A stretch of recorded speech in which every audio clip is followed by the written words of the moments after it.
National stock exchange of India limited company के प्रस्तावित आरंभिक सार्वजनिक प्रस्ताव आईपीओ के आधारित वीडियो अवलोकन में आपका स्वागत है। सावधानी, निवेशकों को सलाह दी जाती है कि वो इंटरनेट, ऑनलाइन वेबसाइटों, सोशल मीडिया प्लेटफॉर्म व माइक्रो ब्लॉगिंग प्लेटफॉर्म पर इन्फ्लुएंसर्स द्वारा पब्लिक इशू के बारे में दी गई किसी भी अन्य जानकारी, कंटेंट या दस्तावेज पर भरोसा न करें। निवेशकों को सलाह दी जाती है कि वो निवेश का फैसला लेने के लिए केवल ऑफर दस्तावेज और प्राइस बैंड विज्ञापन में दी गई जानकारी पर ही भरोसा करें। ये वीडियो भारत के बाहर वितरण के लिए नहीं है और उन्हीं के इस्तेमाल और वितरण के लिए है। आप इस वीडियो को इस आधार पर देख रहे हैं कि आपने बुक रनिंग लीड मैनेजर्स और कंपनी को अपने प्रतिनिधित्व, समझौते और अभिस्वीकृति की पुष्टि की है कि 1. आप इस वीडियो के इच्छित प्राप्तकर्ता हैं और 2. आप भारत में स्थित हैं। यदि आपको ये वीडियो देखने की अनुमति नहीं है या आप इस बारे में किसी संदेह में हैं कि आपको ये वीडियो देखने की अनुमति है या नहीं, तो कृपया इस वीडियो को न देखें। निवेशकों को सलाह दी जाती है कि वो 17 जून 2026 की तारीख वाले DRHP और DAP को पढ़ें। हम एक वर्टिकली इंटीग्रेटेड स्टॉक एक्सचेंज चलाते हैं जहां हम ट्रेडिंग, क्लियरिंग, लिस्टिंग और data feed service, data terminal service और लाइसेंसिंग सर्विस जैसी अन्य सेवाओं के लिए एक आसान इंटीग्रेटेड प्लेटफॉर्म देते हैं। कंपनी का प्रस्तावित आईपीओ, जिसमें 14,89,05,525 इक्विटी शेयरों तक की बिक्री का प्रस्ताव शामिल है और इसमें कर्मचारियों के लिए इक्विटी शेयरों तक का आरक्षण है। बिक्री के प्रस्ताव में आईपीओ के दौरान विक्रेता शेयरधारकों के पास मौजूद इक्विटी शेयरों की बिक्री शामिल है और बिक्री के प्रस्ताव से मिलने वाली रकम कंपनी को नहीं मिलेगी। हमारी कंपनी 27 नवंबर 1992 को निगमित की गई थी और इसका पंजीकृत और कॉर्पोरेट ऑफिस मुंबई, महाराष्ट्र, भारत में है। रेड सीयर रिपोर्ट के अनुसार वित्त वर्ष 2001 से वित्त वर्ष 2026 तक हम कैश मार्केट और इक्विटी डेरिवेटिव्स, इक्विटी ऑप्शंस के लिए नोशनल टर्नओवर के आधार पर में कुल टर्नओवर के मामले में भारत का सबसे बड़ा स्टॉक एक्सचेंज रहे हैं। साथ ही वित्त वर्ष 2009 से वित्त वर्ष 2026 तक हम exchange traded currency derivatives, currency options के लिए नोशनल टर्नओवर के आधार पर में कुल टर्नओवर के मामले में भी भारत का सबसे बड़ा स्टॉक एक्सचेंज रहे हैं। रेड सीयर रिपोर्ट को खास तौर पर ऑफर के संबंध में कमीशन किया गया है और इसके लिए पेमेंट किया गया है और ऑफर में निवेश का फैसला लेने के लिए ऐसी जानकारी पर भरोसा करना अपने आप में रिस्क के अधीन है। वर्ल्ड फेडरेशन ऑफ एक्सचेंज के अनुसार दुनिया के प्रमुख लिस्टेड स्टॉक एक्सचेंज ग्रुप्स की तुलना में हम वित्त वर्ष 2026 में कैश इक्विटी में ट्रेड की संख्या और इक्विटी डेरिवेटिव्स में ट्रेड किए गए कॉन्ट्रैक्ट्स के मामले में सबसे बड़े मल्टी एसेट क्लास एक्सचेंज थे। कैश इक्विटी में ट्रेड की संख्या में हमारी ग्लोबल मार्केट हिस्सेदारी 11.38% और इक्विटी डेरिवेटिव्स में ट्रेड किए गए कॉन्ट्रैक्ट्स में 51.18% थी। भारत भर में शेयर कारोबार को एकीकृत करने के दृष्टिकोण के साथ हमारी यात्रा नवंबर 1992 में शुरू हुई। पिछले कुछ वर्षों में हमारा मानना है कि हमने एक पारदर्शी, प्रौद्योगिकी संचालित पारिस्थितिकी तंत्र के माध्यम से पहुंच का लोकतंत्रीकरण करते हुए और पूंजी के कुशल प्रवाह को सक्षम बनाकर भारत के पूंजी बाजारों के रूपांतरण में महत्वपूर्ण भूमिका निभाई है। ये परिवर्तन हमारे अद्वितीय पंजीकृत निवेशकों, यूनिक रजिस्टर्ड इन्वेस्टर्स के आधार के विस्तार में परिलक्षित होता है, जो 31 मार्च 2020 तक 30.87 मिलियन से बढ़कर 31 मार्च 2026 तक 129.09 मिलियन हो गया, जो इस अवधि के दौरान 26.93% की चक्रवृद्धि वार्षिक वृद्धि दर CAGR दर्शाता है। इसी अवधि में हमारे मंच, मेन बोर्ड और एमर्ज पर सूचीबद्ध संस्थाओं के कुल बाजार पूंजीकरण में 24.13% की CAGR से वृद्धि हुई। वित्त वर्ष 2026 में हमारे मंच के माध्यम से 20.33 ट्रिलियन रुपयों की कुल निधि जुटाई गई।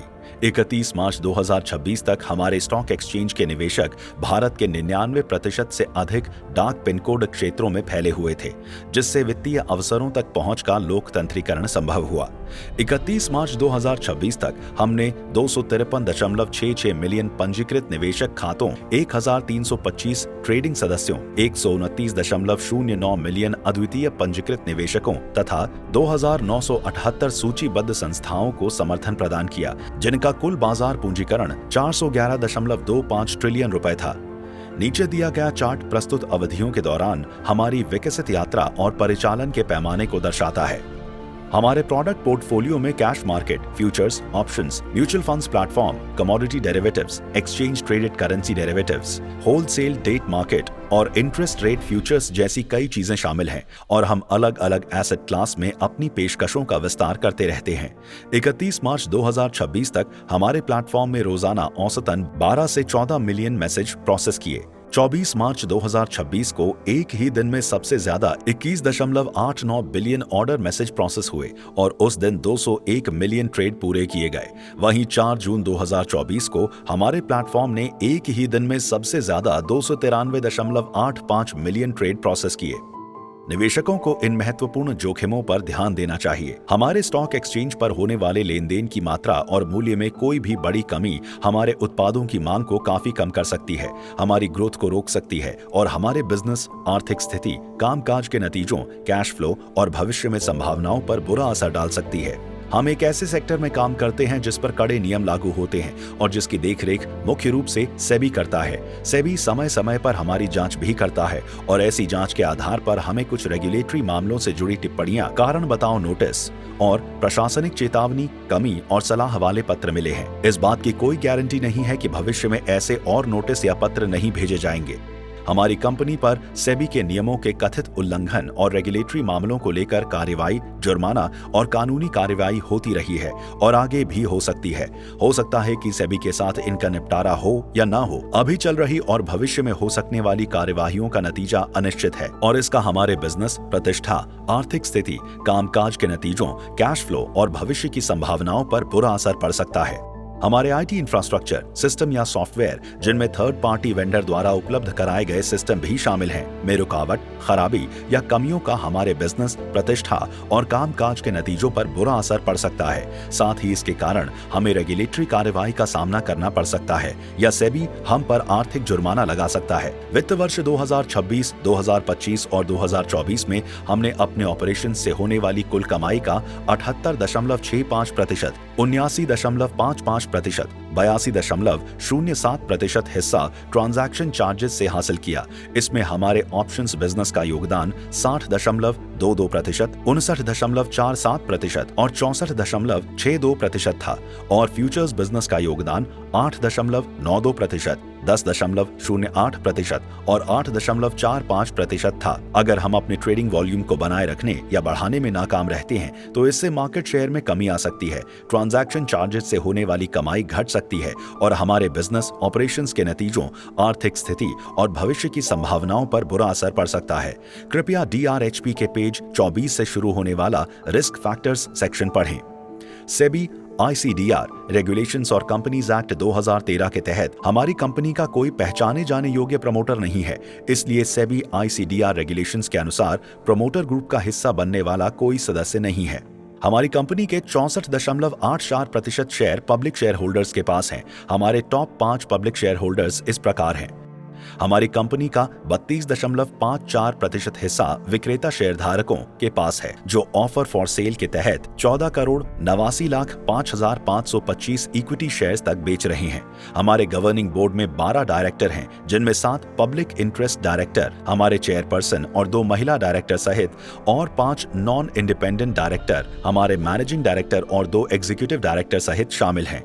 31 मार्च 2026, 31 मार्च 2025 और 31 मार्च 2024 को खत्म हुए वित्त वर्ष के लिए हमारी कंपनी का ऑपरेशन से रेवेन्यू क्रमशः 1,66,013.09 मिलियन रुपए, 1,71,406.78 मिलियन रुपए और 1,47,800.11 मिलियन रुपए था। 31 मार्च 2026, 31 मार्च 2025 और 31 मार्च 2024 को खत्म हुए वित्त वर्ष के लिए हमारी कंपनी का ऑपरेटिंग एबिटा मार्जिन क्रमशः 66.85%, 73.78% और 66.78% था। 31 मार्च 2026, 31 मार्च 2025 और 31 मार्च 2024 को खत्म हुए वित्त वर्ष के लिए हमारी कंपनी का नॉर्मलाइज्ड ऑपरेटिंग एबिटा मार्जिन क्रमशः 76.23%, 77.69% और 77.42% था। 31 मार्च 2026, 31 मार्च 2025 और 31 मार्च 2024 को खत्म हुए वित्त वर्ष के लिए पैट क्रमशः 1,03,020.61 मिलियन रुपए, 1,21,876.89 मिलियन रुपए और 83,057.41 मिलियन रुपए था।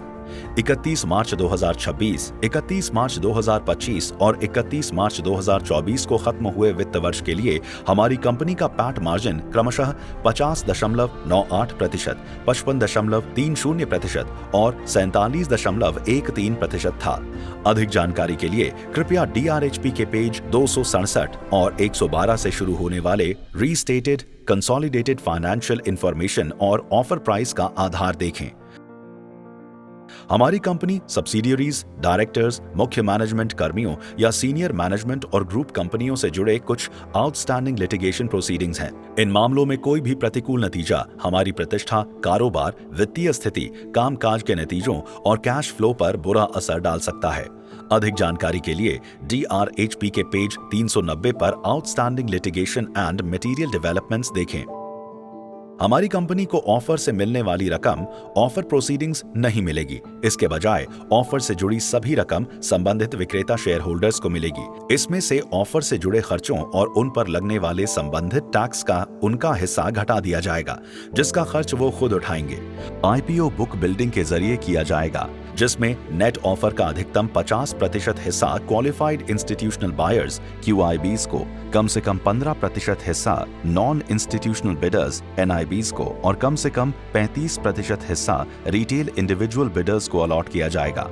इक्विटी शेयरों को BSE लिमिटेड पर लिस्ट करने का प्रस्ताव है। Kotak Mahindra capital company limited, JM financial limited, Morgan Stanley India company private limited, Citigroup global markets India private limited, HSBC securities and capital markets India private limited, JP Morgan India private limited, SBI capital markets limited, Anand Rathi advisors limited, Avendus capital private limited, Axis capital limited, DAM capital advisors limited, Equirus capital limited, जिसे पहले इक्वारिस capital private limited के नाम से जाना जाता था, HDFC bank limited, ICICI securities limited, IDBI capital markets and securities limited, IIFL capital services limited, जिसे पहले IIFL सिक्योरिटीज लिमिटेड के नाम से जाना जाता था, Motilal Oswal investment advisors limited, Nuvama wealth management limited, Pantomath capital advisors private limited और 361 WAM लिमिटेड इस इशू के बुक रनिंग लीड मैनेजर्स हैं।